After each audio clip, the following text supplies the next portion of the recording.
In the NHL right now, there are few teams that look like certified disasters and disappointments.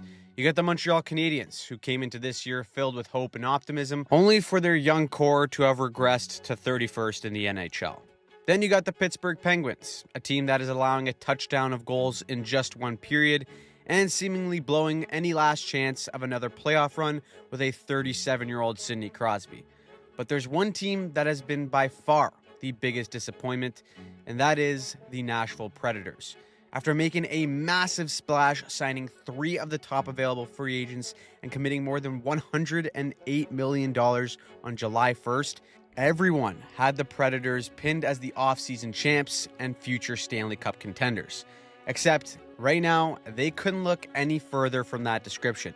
After a 5-9-2 start, the Preds sit firmly in the basement of the league and have looked like a team that's completely lost its mojo. Right now, the Preds look broken, and when you take a look at their systems and numbers, the solution may be too little, too late.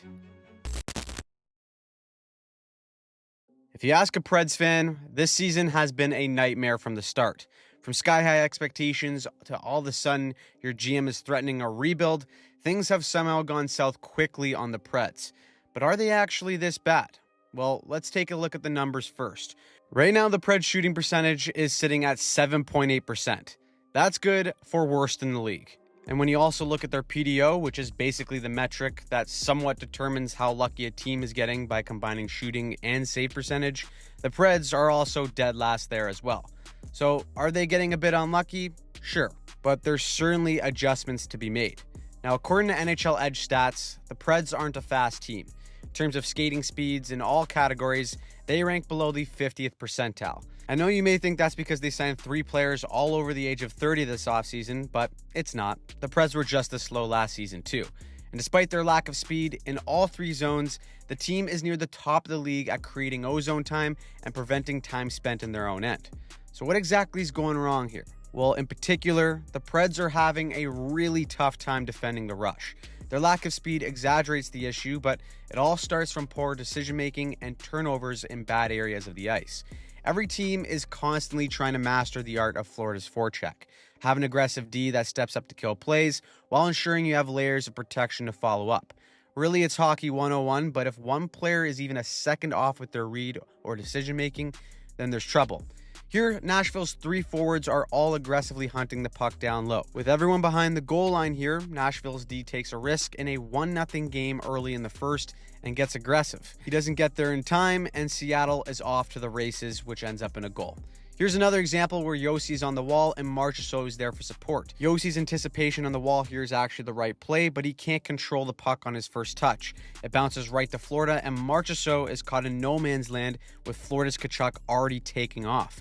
Marchessault gets caught, and it's another goal against. In hockey, very rarely is a breakdown solely one person's fault, but rather one tiny mistake creating a snowball effect that eventually leads to a goal against. Nashville on the forecheck are making these reads right now, and they're just a second behind or too slow on the execution. But in the NHL, that is all the difference.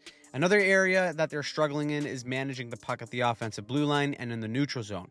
Some sloppy turnovers in these areas of the ice are leaving the Preds open to rush chances against, and their overall lack of team speed just doesn't allow them to recover. Here, Yossi fans on the backhand, which leaves a bobbling puck for O'Reilly. He can't handle it, and Nashville's support can't win the battle, and now Florida has a chance on the rush. The numbers don't lie, obviously, as Nashville's speed isn't the best, and a simple bobbled puck leads to another goal against. On this play, Forsberg has a rush chance of his own, except he turns it over at the blue line, and it actually almost creates a breakaway. And this leads into the other area that Nashville is struggling in, and that is recovering in their D zone.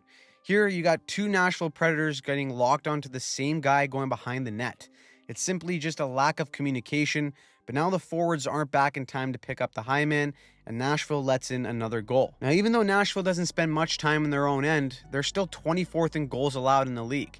The Preds play a box +1 D zone coverage. The difference for them is that they like to stay in this coverage even when the puck is swung up high to the point. Some teams who are a little bit more mobile have the ability to go into a man-on-man up high to take away that extra time and space. But since Nashville isn't the fastest team, they stay and protect the house, leaving them susceptible to quick puck movement on the perimeter and players diving in between soft spots and checks. With there being space at the point, Teams have been going from low to high and scoring goals with traffic in front. Probably a trend considering that it may be a way for teams to start targeting UC Saros. Despite being arguably the Preds' best performer with a .911 save percentage and one of the better goalies in the league, he's still one of the smaller goalies in the league, listed at 5'11". So you get bodies in front, take away his vision, and as the opposing team, you probably give yourself a better chance than trying to break down that box structure or just beat him with a shot clean. But at the core of what makes Nashville tick is Roman Josi. Their best starts and ends with him, as he's the core and connector that allows him to transition from defense to offense seamlessly. Last year when they went on that run sponsored by U2, Nashville's defensive numbers were off the charts running the same defensive system. They were doing a superb job at converging in on threats when they're vulnerable along the wall, and then having Josi activate on the far side to start the rush. The result was a team that was killing plays and creating rush chances for themselves all at the same time. But when you're making mistakes up ice and chasing the game, this year those defensive stops haven't been as consistent as they'd like, and Josi's 5-on-5 production has struggled because of it. While he does have 11 points in 16 games, 8 of them have come on the power play. Nashville spends a ton of time in the other team's end, mainly because of Josi and their motion system. By constantly diving into the play and having all 5 players commit to a positionalist style of offense, it can be extremely hard to stop. But when you have turnovers up ice like we've shown earlier, it creates hesitation and a desire for a more safer style of play. Combine that with a painfully low shooting percentage, and you have an offense that looks stale, slow, and almost one-dimensional at times. However, the Preds and their staff are driving home the importance of getting closer to the net with their offense. Coach Andrew Burnett has said himself that when the team isn't scoring, they're defaulting to perimeter play, and he's called out their fire wagon style of hockey. For the limited goals that they have scored this season, majority of them have come from 10 feet around the net. Their most recent game against the Avs was a microcosm of all their problems and solutions wrapped into one. They're going to get on the board first, and it's because of the aggressiveness that they've been pushing for. Delgado joins the rush as the D, brings 4 into the zone, and draws a penalty to boot. He gets up, retreats back to the point quickly, and that allows this forward to push in for support. They go to the point, bodies head towards the net like their coach wants, and they get rewarded with a goal.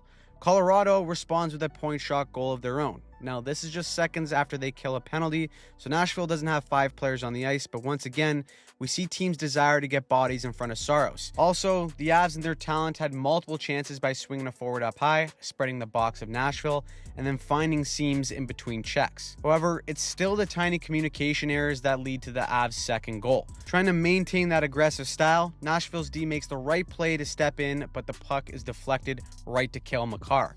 Luckily, the Preds have spent some time in the film room making sure that they can get above their check, and Stamkos, to the best of his ability, stays on a streak in Nathan MacKinnon to provide some back pressure.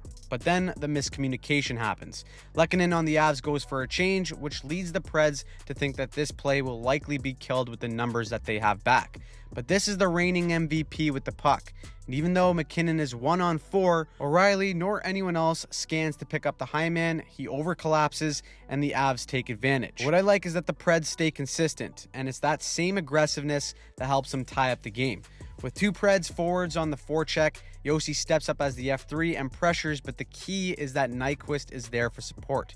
With that help, it allows Josi to be the dangerous offensive threat that he is. Now, Nashville ended up losing this game in OT, and they were this close to having a bounce go their way for a win, but that is just not the way it's going for them right now.